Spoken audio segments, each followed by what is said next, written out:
Ok, y nosotros seguimos con nuestros espacios de conferencias. Les contábamos que nosotros tenemos en esta versión, en esta 14ª versión, invitados de Estados Unidos, de México, de Chile, de Perú, de Argentina. Y a continuación sigue uno de ellos, muy especial. La intervención de él la ha titulado ¿Cómo diseñar una transformación corporativa ante un evento disruptivo en la ampliación de un mercado? Les estoy hablando de Marcial Rapela, Director and Country Head de Bain & Company de Santiago de Chile. Así que bienvenido, Marcial, y te escuchamos.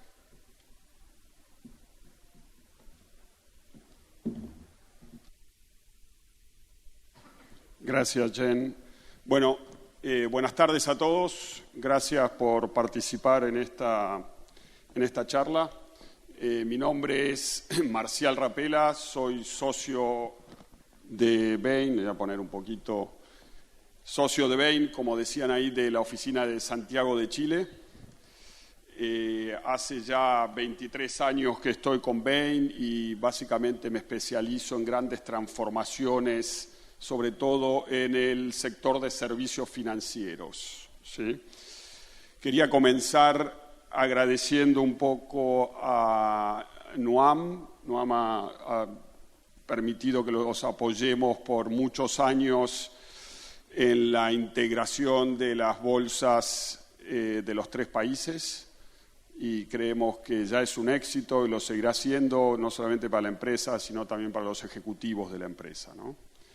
También agradecer a la organización que nos permite presentar un punto de vista aquí en este evento con esta gran audiencia, ¿no? Pero, como dice el título, creemos que es una muy buena oportunidad para discutir con ustedes cómo diseñar una transformación en una situación de redefinición del mercado, ¿no? Entonces, ese es un poco el objetivo de hoy, ¿no? Discutir ese tema, discutir mejores prácticas que hemos traído, algunas, porque tenemos un tiempo limitado, ¿no?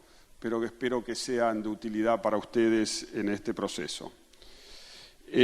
Todo lo que vamos a discutir hoy viene de algunos foros que nosotros organizamos con CEOs globales de grandes empresas que pasan por procesos similares donde las fronteras de los mercados donde ellos están trabajando se van redefiniendo. Entonces, esa experiencia acumulada nuestra, más todos los comentarios de estos CEOs en estos foros, nos ayudan a preparar este tipo de mejores prácticas que vamos a discutir hoy, ¿no? Y van a ver que estas mejores prácticas están muy relacionadas no tanto con el qué, ¿no?, sino mucho más con el cómo hacer las cosas, cómo ejecutar estas transformaciones, ¿no? En mis 23 años de experiencia en Bain, se ha cambiado un poco la forma de transformarse. Antes nosotros como consultores, los grandes ejecutivos de las empresas pasaban como el 70% de su tiempo discutiendo el qué y tal vez 30% discutiendo el cómo. Y creemos que ahora básicamente es casi lo inverso, ¿no? 30% de las discusiones son del qué hacer, de dónde enfocarse y mucho, casi el 70% es del cómo ganar, ¿no? ¿Sí? ¿Qué tipo de músculos hay que desarrollar? ¿Qué tipo de capacidades hay que tener? Sobre todo cuando los cambios son tan abruptos y tan rápidos, sobre todo generados por las nuevas tecnologías, ¿no? Así que ese es un poco el objetivo de esta presentación. Espero que las mejores prácticas que les voy a discutir sean vividas por ustedes y sean realmente algo que ustedes tienen en su radar, ¿no? Antes de pasar un poco a esas mejores prácticas, me gustaría hacer una introducción, ¿no?, a lo que vamos a discutir, ¿no? Entonces, todos saben que la integración de estos mercados, de los mercados de capitales, resulta básicamente en mayor escala, mayor liquidez para todos, ¿sí? Pero también presenta otras oportunidades, ¿no? O algunas oportunidades que son más evidentes, como aumento de empresas listadas, nuevas y existentes, el desarrollo de un mercado minorista más grande, atracción de nuevos players internacionales a este mercado que antes no los teníamos, ¿no? Dada la relevancia, la escala, la liquidez, ¿no? Pero también hay cuestiones como rebalanceo en la formación de precios de los ADRs en mercados domésticos, crecimiento de derivativos y aumento en la participación de las inversiones de fondos de pensiones regionales, ¿no? O sea, muchísimas oportunidades para todos ustedes que presenta esta nueva configuración de los mercados de capitales de la región, ¿no? Pero la pregunta más común que recibimos, ¿no?, nosotros es cómo tener éxito en este contexto de un mercado redefinido, ¿no?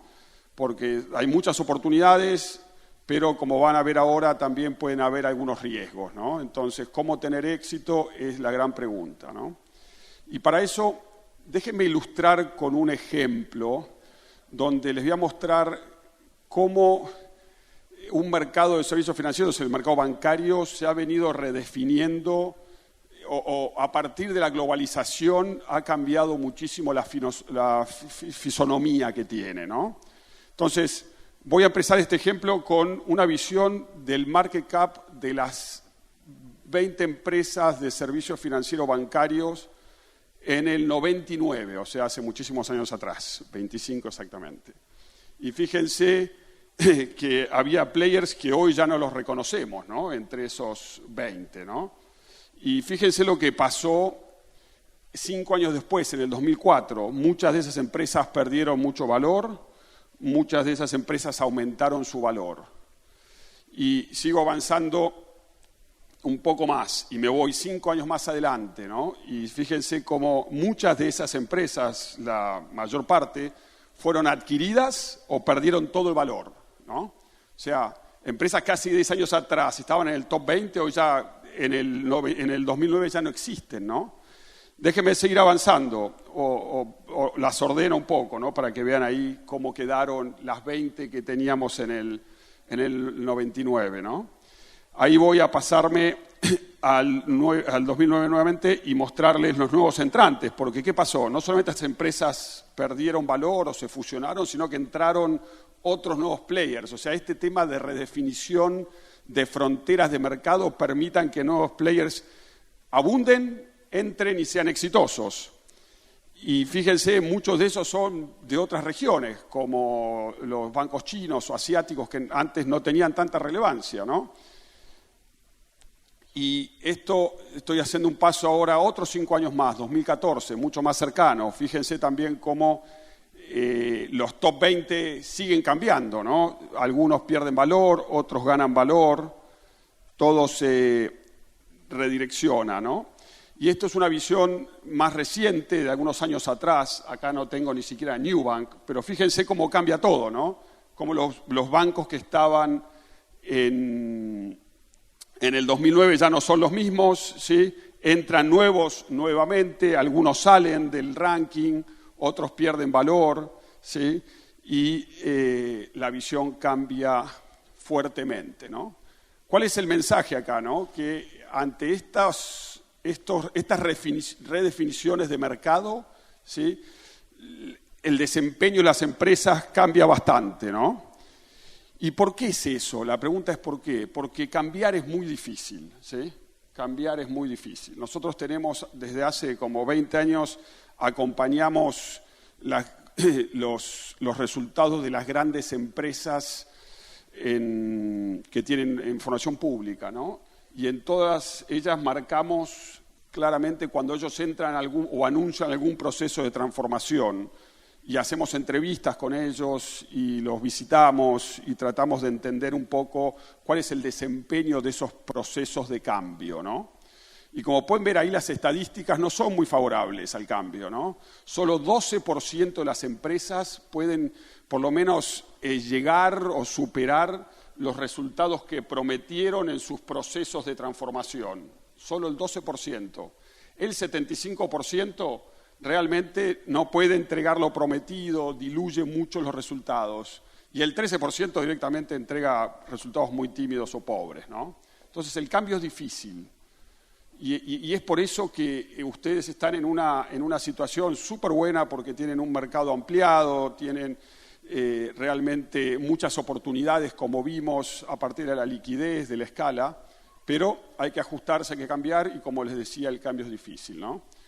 Entonces, ahora vamos un poco más a la carne de esta presentación. ¿Qué es lo que nosotros recomendamos o cuáles son las mejores prácticas que hemos visto para mejorar las chances de tener éxito en estos grandes procesos de cambio, ¿no? El primero es tratar de entender bien qué tipo de cambio uno tiene que perseguir para tener éxito, ¿no? Porque no todos la naturaleza del cambio depende mucho de dos cosas, nosotros creemos, ¿no?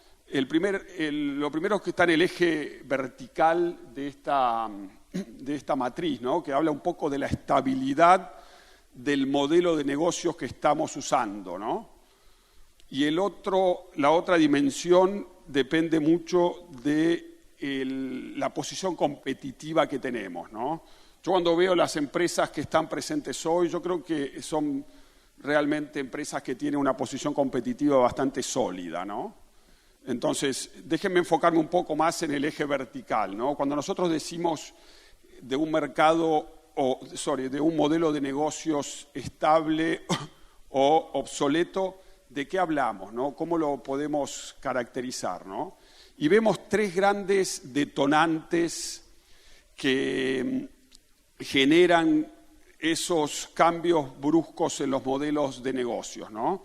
El primero, que nosotros llamamos cambios de profit pools, cuando las fuentes de generación de resultados cambian mucho, se van de un sector para el otro, o se acumulan en algún grupo de empresas o en alguna región versus otra, ¿no?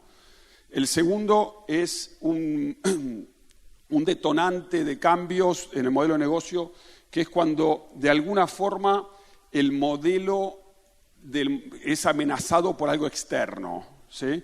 Eso puede ser alguna regulación, que es bastante común, algún modelo organizacional o de negocios muy disruptivos que entra al mercado. No sé, en el mercado brasilero entró ahora Nubank, todos lo conocen, entró aquí a Colombia también, y es un modelo muy disruptivo, ¿no? Y eso genera cambios en el modelo de negocio de cómo funcionan las empresas, ¿no?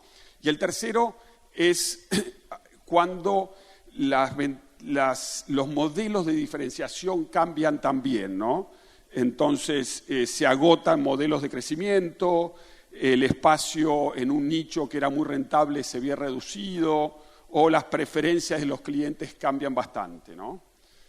Pero ¿en qué estamos acá? Estamos básicamente discutiendo este otro modelo, ¿no? Es un modelo donde lo que está cambiando son las fronteras de los mercados, ¿no? Estamos abriendo fronteras de mercado y eso cambia mucho la forma de competir. Entonces cambia mucho el modelo de negocios, ¿no?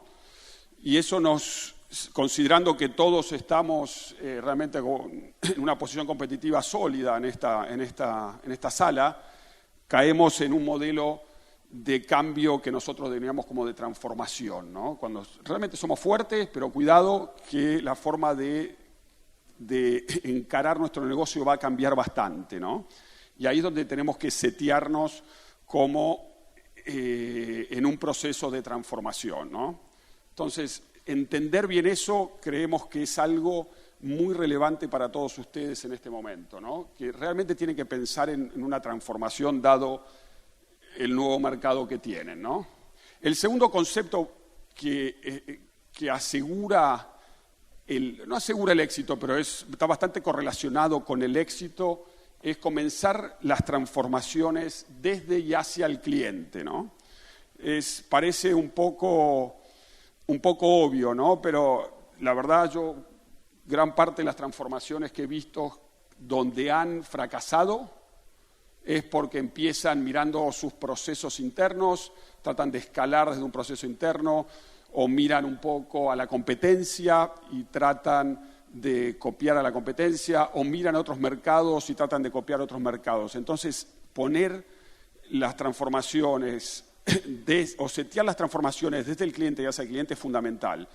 ahí después la organización va a compartir con ustedes esta presentación, van a tener todos estos números, pero fíjense algunas cosas que son nuevamente evidentes, ¿no? Empresas muy centradas en el cliente tienen retornos a los accionistas mucho mayores, tienen ventajas de satisfacción al cliente significativas, pero también desempeñan muy bien en aspectos como satisfacción de empleados, ¿no? También desempeñan muy bien en aspectos como relación con reguladores, tan relevante en esta industria, ¿no? Entonces, no da para empezar una transformación de esta magnitud sin pensar en el cliente y ponerlo en el centro, ¿no? El otro concepto que me gustaría dejarles claro, algo que venimos nosotros experimentando hace muchísimo tiempo, es el concepto de verticalidad. ¿Qué quiero decir con verticalidad? Básicamente para implantar o navegar o implantar transformaciones complejas, hay varias formas de hacerlo, ¿no? Empezando un poco más por este lado, a veces cuando la solución es fácil, ¿sí? Y la madurez de la solución es alta, se hace un playbook y se distribuye y es fácil de hacer. Cuando la madurez la complejidad empieza a aumentar, pero la madurez es alta, sí, nosotros tenemos un esquema que nosotros decimos de viralización. Ustedes lo deben haber visto en sus empresas también, que se diseña una solución y después se viraliza porque la madurez es alta, ¿no? Ahora, en este caso, y creo que con el componente tecnológico que tiene su negocio, yo creo que ustedes están mucho más en este otro lado, ¿no? Que son soluciones altamente complejas donde la madurez es bastante baja, ¿no? Entonces realmente hay que pensar en modelos bastante distintos para capturar el valor. Y ese modelo que nosotros venimos sosteniendo en varias transformaciones exitosas es lo que nosotros decimos de verticalidad, ¿no?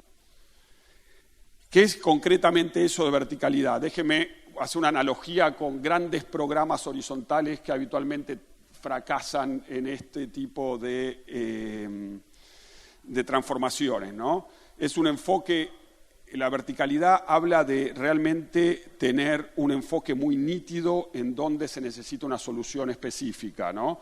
Con equipos bastante transversales en vez de trabajar en silos, ¿sí?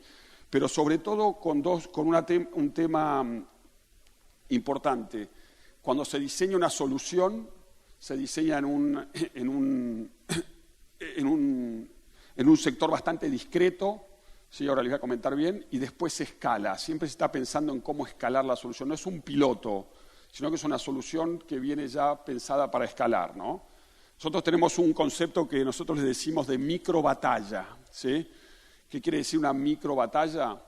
Es básicamente un equipo vertical de personas que trabaja en generar una solución primero, ganadora para un problema específico de alto valor, y al mismo tiempo, ese mismo equipo, cuando digo al mismo tiempo, es al mismo tiempo, prepara la escalabilidad. Entonces no diseña cualquier solución, diseña una solución que pueda ser escalable, ¿sí? Es un concepto que resulta bastante bien, ¿no? Una vez que la solución y la escalabilidad están diseñadas y trabajando bien, ahí se empieza a amplificar el valor de esa solución, ¿no? Y no me quiero pasar esto. Esperen. ¿Y por qué nosotros creemos que esto es tan importante? Porque contrastamos eso con programas donde hay tal vez 30, 40 iniciativas, todas muy pequeñas, donde se diseñan pilotos. Los pilotos siempre funcionan porque ponemos buenos recursos y después cuando pasamos a la implantación, cuando pasamos a la escalabilidad, nada se escala y no capturamos los resultados. Entonces, nosotros lo que recomendamos siempre son 3 o 4 iniciativas de altísimo valor con un modelo de microbatallas donde se da bastante verticalidad al diseño de la solución y al diseño del modelo de escalabilidad. ¿Okay? Entonces, eso sería como la tercera gran recomendación. La cuarta es algo que todos ustedes viven en el día a día, ¿no? Si no nos enfocamos en cambiar los comportamientos y las formas de hacer las cosas de las personas, ¿sí? De las personas, vamos a llegar a techos de valor muy rápidamente, ¿no? Entonces, enfocarse en las personas, tratar de pensar cómo vamos a viralizar ¿sí? Las soluciones, el cambio, sobre todo el cambio de comportamientos es clave, ¿no? Nosotros siempre tenemos una metodología, nosotros le decimos de espina dorsal, ¿sí? Que ayuda muchísimo a viralizar los cambios, ¿no? Donde se busca tener gente muy comprometida, muy preparada, de alguna forma con herramientas para ayudar a esparcir esos nuevos comportamientos que queremos, ¿no? Y ese mecanismo de espina dorsal es algo que también recomendamos en estas grandes transformaciones que no pueden olvidarse, porque si no se llega a un techo muy rápidamente en los resultados, ¿no? Y por último, dado el seniority que veo acá en esta sala, creemos que el otro gran tema es que vemos en varios fracasos en implementaciones, es el tema de equilibrar muy bien el run the business con el change the business, ¿sí? O la gestión del día a día con el desarrollo a futuro, ¿no? Vemos que de los dos casos, ¿no? Que a veces el día a día se come al desarrollo o el desarrollo se come al día a día, ¿no? Entonces, tener ese equilibrio es clave, ¿sí? Me gustaría tener más tiempo para poder discutir con ustedes cuáles son los mayores aprendizajes en esto, ¿no? Pero 3 cosas importantes para que se queden. Primero, es necesario establecer rutinas para mantener ese equilibrio, ¿no? Segundo, es necesario establecer foros específicos, tener foros para el change y foros para el run, ¿sí? Y tercero, es necesario tener indicadores específicos, indicadores para el run, que son los que usamos habitualmente, que son indicadores de resultado, básicamente, pero también tener indicadores que yo llamo de proceso, ¿no? Que básicamente monitorean cómo estamos en el change. Que probablemente los resultados no lleguen en el corto plazo, entonces es difícil hablar de resultados, pero sí podemos poner KPIs de proceso para ver cómo vamos avanzando, ¿no? Entonces, hay una ingeniería acá del equilibrio que no es menor, ¿sí? Entonces, esta es mi quinta recomendación para ustedes en este proceso para poder capturar el valor que hay en este mercado ampliado, ¿no? Entonces, para recapitular rápido, ¿no? La integración de las bolsas realmente redefine el mercado y genera muchísimas oportunidades, ¿no? Para capturar esas oportunidades es muy importante que todos ustedes se sienten a pensar qué tipo de cambio necesitan y me animo a decirles que no me equivoco si les digo que es una transformación generalmente, ¿no?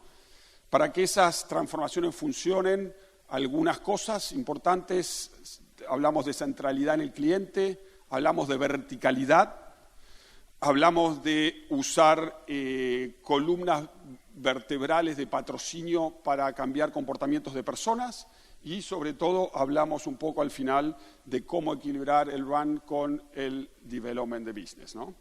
Entonces, esos eran un poco los grandes mensajes que tenía. Y bueno, me quedan 5 minutos para preguntas si alguien tiene o comentarios también, apreciaciones que puedan tener a esta charla, ¿no?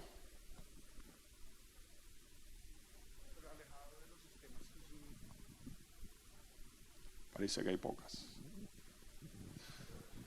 Marcial, gracias por la presentación. ¿Tienes de pronto algunos ejemplos de alguna industria que tú hayas visto que haya tenido redefiniciones como la que estás mencionando acá?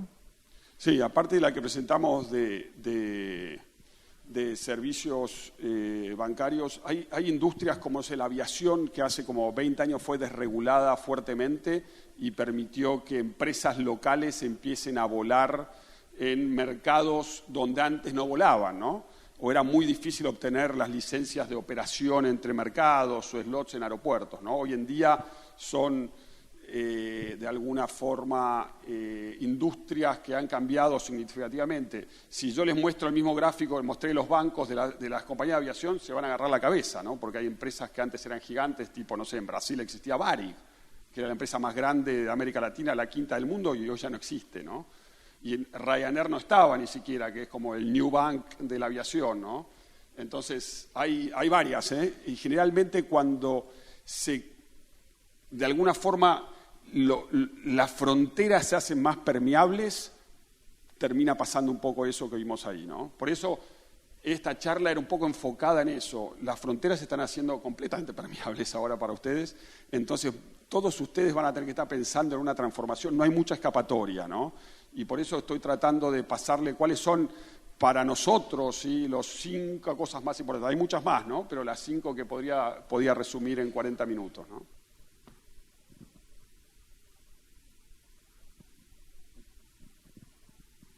Bueno, les devuelvo 8 minutos entonces. Muchas gracias a todos y mucha suerte en esta gran jornada que tienen por delante.